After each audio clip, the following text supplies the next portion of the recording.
अभिषेक Priyadarshi graduate MLC उम्मीदवार बेंगलोर के जाने माने समाज सेवी जो पिछले कई वर्षों से सामाजिक कार्य से जुड़े हुए हैं एवं कई सामाजिक कार्यक्रम में भाग लिए हैं।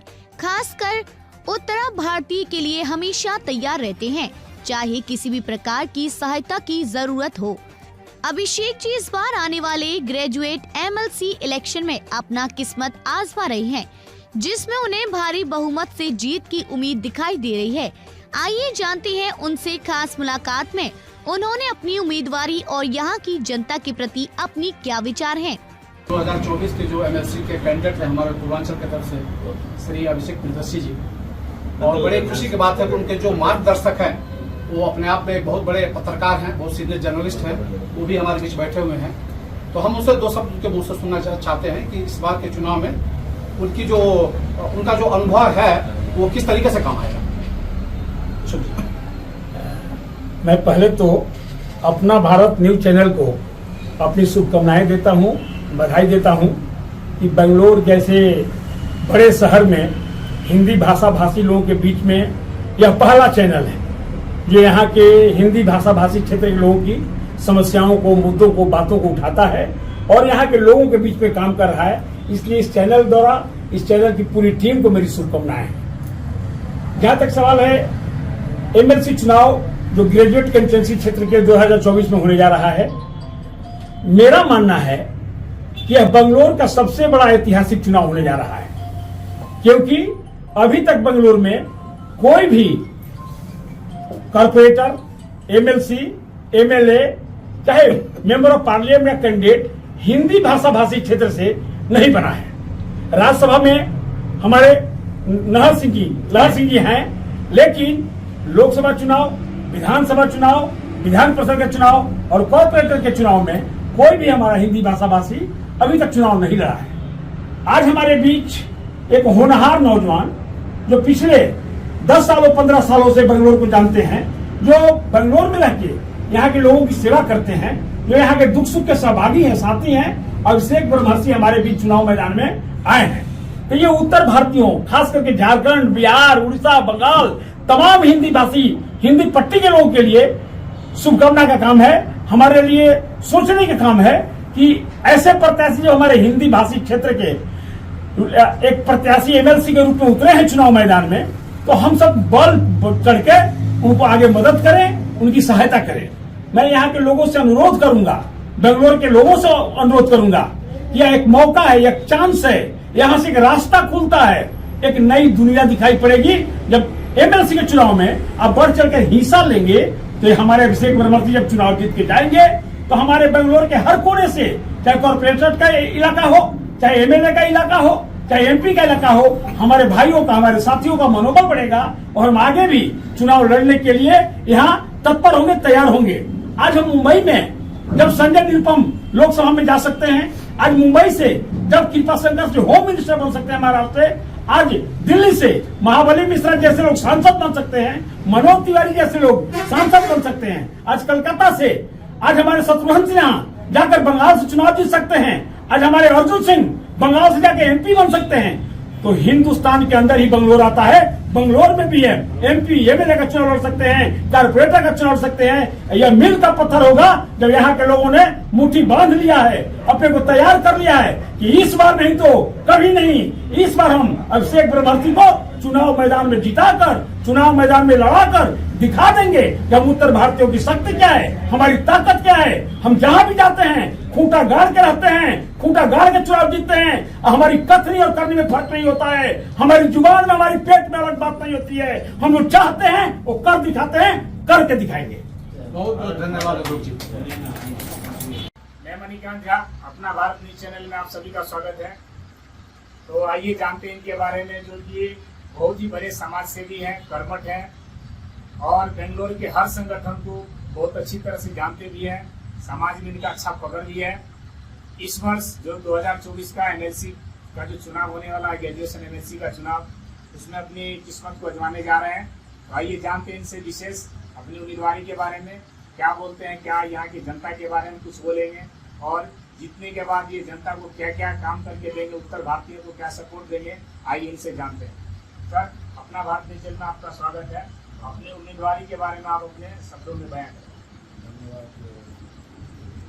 ये मैं 20 साल से वायुसेना में सेवा किया और सेवा की प्रेरणा मुझे मेरे दादाजी से मिली। वो स्वतंत्रता सेनानी थे और आगे भी सेवा की भावना बनी हुई है। बेंगलोर एक कॉस्मोपॉलिटन शहर है जहाँ दुनिया भर से लोग रह रहे हैं, देश भर से लोग रह रहे हैं। तो यहाँ भाषा के हिसाब से, संस्कृति के हिसाब से लोगों की संख्या बढ़ी है और उनके लिए भी कोई एक चेहरा चाहिए जो कभी किसी परेशानी में हो, किसी प्रशासनिक की मदद की ज़रूरत हो, किसी तरह की राजनीतिक मदद की ज़रूरत हो, तो उनको एक सहारा चाहिए। अभी भी अच्छी स्थिति है बट और बेहतर स्थिति बनाने के लिए इस प्रयास को हम आगे आए हैं। इससे पहले भी प्रयास हुआ है और इस बार जोरदार तरीके से हम लोग कर रहे हैं ताकि हम लोग अपनी उपस्थिति दर्ज कर सकें। और हम जो हमारा समाज का आदमी है, मैं सेना में रहा हूँ तो लाखों सैनिक यहाँ पर घर बना चुके हैं, अपना सेकेंड हाउस, उनके बच्चे रह रहे हैं, जॉब कर रहे हैं। तो उन सभी को एक प्रतिनिधि की आवश्यकता है। पूरे उस सैनिक समाज की तरफ से, मिथिला समाज की तरफ से, भोजपुरी समाज की तरफ से, पूर्वांचल समाज की तरफ से एक मांग थी, अभी भी मांग है। एक बहुत बड़ी जरूरत है कि कोई एक चेहरा हो दुख की घड़ी में प्रशासनिक और राजनीतिक सहायता उपलब्ध करा सके। अभी जो स्थिति है, कई बार जो है असहाय व्यक्ति महसूस करता है जब किसी तरह की वैसी जरूरत आ पड़ती है, तो उसी को पूरा करने की यह कोशिश है और यह एक गंभीर प्रयास है। सारे समाज के लोग साथ में हैं और इसको हम लोग मजबूती से करेंगे और कोशिश करेंगे कि आने वाले समय में हम लोग लोगों की समस्याओं को कम करें। आपने बहुत डिटेल्स में बात की। साथ में मैं एक आपसे और सवाल करना चाहूँगा। आपकी उम्मीदवारी के बाद अगर आपकी अगर विजय होती है तो आप उत्तर भारतीयों के लिए आपका प्रथम जो प्राथमिकता है वो क्या रहेगा? सबसे बड़ी जो जब राजनीतिक और प्रशासनिक जरूरत की बात आती है तो वहाँ क्या होता है कि पुलिस तंत्र या सरकारी ऑफिशियल्स में लोगों की पहुँच नहीं है। आप भारतीय प्रशासनिक व्यवस्था और उसकी स्थिति को समझ सकते हैं कि क्या स्थिति है। कहीं ना कहीं आपको वहाँ पर विशेष पहुँच बनाने की ज़रूरत है ताकि जो सरकारी लाभ है, जो हॉस्पिटल की समस्या कई बार आती है, कई बार डॉक्टर से लोगों को, जो गरीब लोग हैं, मजदूर के लिए कर्नाटक सरकार के पास बहुत सारा स्कीम है, जो यहाँ के कर्मचारी हैं उनके लिए स्कीम है। लोगों को जानकारी नहीं है, जानकारी है तो वहाँ तक पहुँच नहीं पाते हैं। उसमें कई तरह का कारण है। तो उन सब कारणों को दूर करने के लिए हम लोग ये प्रयास करेंगे और एक संगठित व्यवस्थित समाज की व्यवस्था के लिए प्रयास करेंगे। आपका बहुत बहुत धन्यवाद। आपने देखा कि अपनी बातों को पूरा रखे हो और उत्तर भारतीय का जो भी समस्या है उसकी समाधान के लिए खासकर ये चुनाव लड़ रहे हैं ताकि आने वाले निकट भविष्य में किसी भी उत्तर भारतीयों के साथ कोई किसी तरह का तकलीफ ना हो, दुर्व्यवहार ना हो और उनको आने वाले भविष्य में बहुत तरह की सहायता की जरूरत पड़े उसे ये पूरा कर सके। बहुत बहुत धन्यवाद।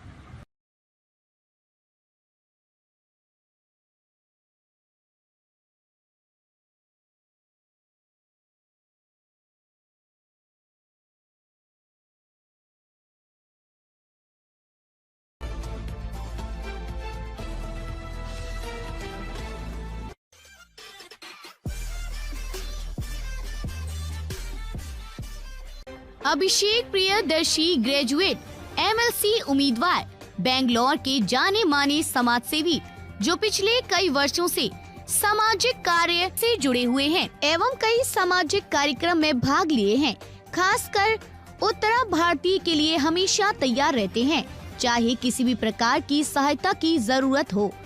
अभिषेक जी इस बार आने वाले ग्रेजुएट एमएलसी इलेक्शन में अपना किस्मत आजमा रहे हैं, जिसमें उन्हें भारी बहुमत से जीत की उम्मीद दिखाई दे रही है।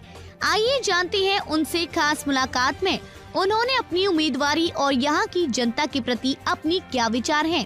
2024 के जो एमएलसी के कैंडिडेट हैं हमारे पूर्वांचल की तरफ से श्री अभिषेक प्रियदर्शी जी, और बड़े खुशी की बात है कि उनके जो मार्गदर्शक हैं वो अपने आप में एक बहुत बड़े पत्रकार हैं, बहुत सीनियर जर्नलिस्ट हैं, वो भी हमारे बीच बैठे हुए हैं। तो हम उनसे दो शब्द के मुंह से सुनना चाहते हैं कि इस बार के चुनाव में उनकी जो उनका जो अनुभव है वो किस तरीके से काम आएगा। शुभ जी। मैं पहले तो अपना भारत न्यूज चैनल को अपनी शुभकामनाएं देता हूं, बधाई देता हूं कि बेंगलोर जैसे बड़े शहर में हिंदी भाषा भाषी लोगों के बीच में यह पहला चैनल है जो यहाँ के हिंदी भाषा भाषी क्षेत्र के लोगों की समस्याओं को, मुद्दों को, बातों को उठाता है और यहाँ के लोगों के बीच में काम कर रहा है। इसलिए इस चैनल द्वारा इस चैनल की पूरी टीम को मेरी शुभकामनाएं। जहां तक सवाल है एमएलसी चुनाव जो ग्रेजुएट कंस्टिट्यूंसी क्षेत्र के 2024 में होने जा रहा है, मेरा मानना है कि यह बेंगलोर का सबसे बड़ा ऐतिहासिक चुनाव होने जा रहा है, क्योंकि अभी तक बेंगलोर में कोई भी कॉर्पोरेटर, एमएलसी, एमएलए, चाहे मेंबर ऑफ पार्लियामेंट या कैंडिडेट हिंदी भाषा भाषी क्षेत्र से नहीं बना है। राज्यसभा में हमारे लहर सिंह जी हैं, लेकिन लोकसभा चुनाव, विधानसभा चुनाव, विधान परिषद का चुनाव और कॉर्पोरेटर के चुनाव में कोई भी हमारा हिंदी भाषा भाषी अभी तक चुनाव नहीं लड़ा है। आज हमारे बीच एक होनहार नौजवान जो पिछले 10 सालों 15 सालों से बेंगलोर को जानते हैं, जो बेंगलोर में रह के यहाँ के लोगों की सेवा करते हैं, जो यहाँ के दुख सुख के सहभागी हैं, साथी हैं, अभिषेक ब्रह्मर्षि हमारे बीच चुनाव मैदान में आए हैं। तो ये उत्तर भारतीयों, खास करके झारखंड, बिहार, उड़ीसा, बंगाल, तमाम हिंदी भाषी, हिंदी पट्टी के लोगों के लिए शुभकामना का काम है। हमारे लिए सोचने का काम है कि ऐसे प्रत्याशी जो हमारे हिंदी भाषी क्षेत्र के एक प्रत्याशी एमएलसी के रूप में उतरे हैं चुनाव मैदान में, तो हम सब बल चढ़ के उनको आगे मदद करें, उनकी सहायता करें। मैं यहाँ के लोगों से अनुरोध करूंगा, बेंगलोर के लोगों से अनुरोध करूंगा कि यह एक मौका है, एक चांस है, यहाँ से एक रास्ता खुलता है, एक नई दुनिया दिखाई पड़ेगी। जब एमएलसी के चुनाव में आप बढ़ चढ़ कर हिस्सा लेंगे तो हमारे अभिषेक ब्रह्मर्षि जब चुनाव जीत के जाएंगे तो हमारे बेंगलोर के हर कोने से, चाहे कॉर्पोरेटर का इलाका हो, चाहे एमएलए का इलाका हो, चाहे एमपी का इलाका हो, हमारे भाइयों का, हमारे साथियों का मनोबल बढ़ेगा और हम आगे भी चुनाव लड़ने के लिए यहाँ तत्पर होंगे, तैयार होंगे। आज हम मुंबई में जब संजय निरुपम लोकसभा में जा सकते हैं, आज मुंबई से जब कृपा शंकर से होम मिनिस्टर बन सकते हैं महाराष्ट्र से, आज दिल्ली से महाबली मिश्रा जैसे लोग सांसद बन सकते हैं, मनोज तिवारी जैसे लोग सांसद बन सकते हैं, आज कलकत्ता से आज हमारे शत्रुघ्न सिन्हा जाकर बंगाल से चुनाव जीत सकते हैं, आज हमारे अर्जुन सिंह बंगाल से जाकर एमपी बन सकते हैं। तो हिंदुस्तान के अंदर ही बेंगलोर आता है, बेंगलोर में भी है एमपी, एमएलए का चुनाव लड़ सकते हैं, कॉर्पोरेटर का चुनाव लड़ सकते हैं। यह मील का पत्थर होगा जब यहाँ के लोगों ने मुट्ठी बांध लिया है, अपने को तैयार कर लिया है कि इस बार नहीं तो कभी नहीं, इस बार हम अभिषेक ब्रह्मर्षि को चुनाव मैदान में जिताकर, चुनाव मैदान में लड़ाकर दिखा देंगे कि हम उत्तर भारतीयों की शक्ति क्या है, हमारी ताकत क्या है। हम जहां भी जाते हैं खूंटा गाड़ के रहते हैं, खूंटा गाड़ के चुनाव जीतते हैं। हमारी कथनी और करनी में फर्क नहीं होता है, हमारी जुबान में, हमारी पेट में अलग बात नहीं होती है। हम जो चाहते हैं वो कर दिखाते हैं, करके दिखाएंगे। बहुत बहुत धन्यवाद अशोक जी। मैं मणिकांत झा, अपना भारत न्यूज चैनल में आप सभी का स्वागत है। तो आइए जानते हैं इनके बारे में, जो ये बहुत ही बड़े समाज सेवी हैं, कर्मठ हैं और बेंगलोर के हर संगठन को बहुत अच्छी तरह से जानते भी हैं। समाज में इनका अच्छा पकड़ भी है। इस वर्ष जो 2024 का एमएलसी का जो चुनाव होने वाला है, ग्रेजुएशन एमएलसी का चुनाव, उसमें अपनी किस्मत को आजमाने जा रहे हैं। तो आइए जानते हैं इनसे विशेष अपनी उम्मीदवारी के बारे में, क्या बोलते हैं, क्या यहाँ की जनता के बारे में कुछ बोलेंगे और जीतने के बाद ये जनता को क्या क्या काम करके देंगे, उत्तर भारतीयों को क्या सपोर्ट देंगे। आइए इनसे जानते हैं। सर, अपना भारत न्यूज चैनल में आपका स्वागत है। अपनी उम्मीदवारी के बारे में आप अपने शब्दों में बयान करें। मैं 20 साल से वायुसेना में सेवा किया और सेवा की प्रेरणा मुझे मेरे दादाजी से मिली, वो स्वतंत्रता सेनानी थे और आगे भी सेवा की भावना बनी हुई है। बेंगलोर एक कॉस्मोपॉलिटन शहर है जहाँ दुनिया भर से लोग रह रहे हैं, देश भर से लोग रह रहे हैं।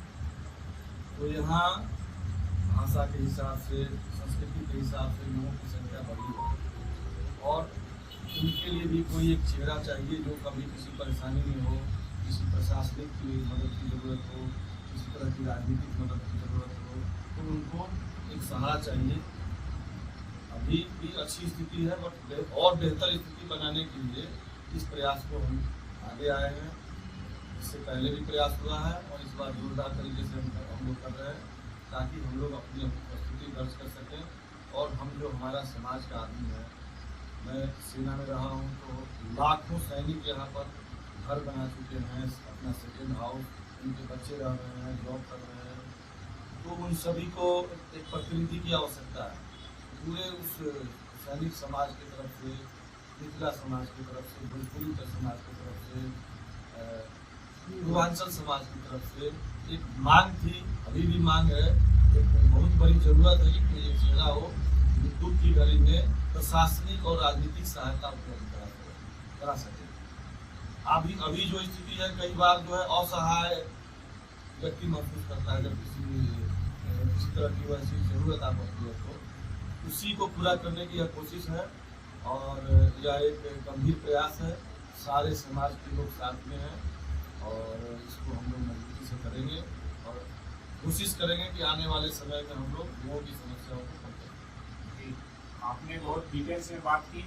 साथ में मैं एक आपसे और सवाल करना चाहूँगा, आपकी उम्मीदवारी के बाद अगर विजय होती है तो आप उत्तर भारतीयों के लिए आपका प्रथम जो प्राथमिकता है वो क्या है?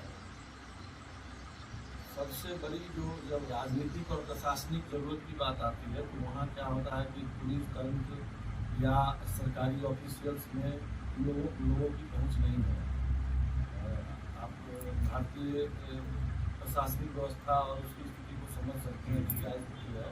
कहीं ना कहीं आपको वहाँ पर विशेष पहुँच बनाने की ज़रूरत है ताकि जो सरकारी लाभ है, जो हॉस्पिटल की समस्या कई बार आती है, कई बार डॉक्टर से लोगों को, जो गरीब लोग हैं, मजदूर के लिए कर्नाटक सरकार के पास बहुत सारा स्कीम है, जो यहाँ के कर्मचारी हैं उनके लिए स्कीम है, लोगों को जानकारी नहीं है, जानकारी है तो वहाँ तक पहुँच नहीं पाते हैं।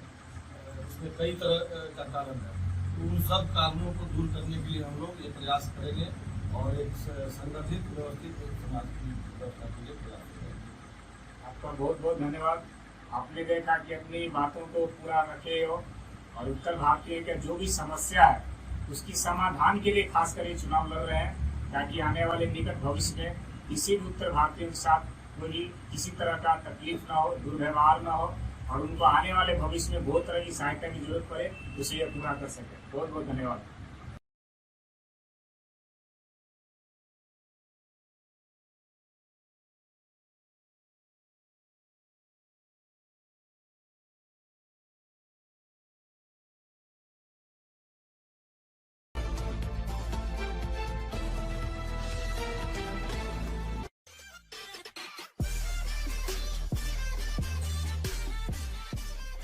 अभिषेक प्रियदर्शी ग्रेजुएट एमएलसी उम्मीदवार, बेंगलोर के जाने माने समाजसेवी जो पिछले कई वर्षों से सामाजिक कार्य से जुड़े हुए हैं एवं कई सामाजिक कार्यक्रम में भाग लिए हैं। खासकर उत्तर भारतीय के लिए हमेशा तैयार रहते हैं, चाहे किसी भी प्रकार की सहायता की जरूरत हो। अभिषेक जी इस बार आने वाले ग्रेजुएट एमएलसी इलेक्शन में अपना किस्मत आजमा रहे हैं, जिसमें उन्हें भारी बहुमत से जीत की उम्मीद दिखाई दे रही है। आइए जानते हैं उनसे खास मुलाकात में उन्होंने अपनी उम्मीदवारी और यहाँ की जनता के प्रति अपनी क्या विचार हैं। 2024 के जो एमएलसी के कैंडिडेट हैं हमारे पूर्वांचल की तरफ से श्री अभिषेक प्रियदर्शी जी, और बड़े खुशी की बात है कि उनके जो मार्गदर्शक हैं वो अपने आप में बहुत बड़े पत्रकार हैं, बहुत सीनियर जर्नलिस्ट हैं, वो भी हमारे बीच बैठे हुए हैं। तो हम उनसे दो शब्द उनके मुँह से सुनना चाहते हैं कि इस बार के चुनाव में उनका जो अनुभव है वो किस तरीके से काम आएगा।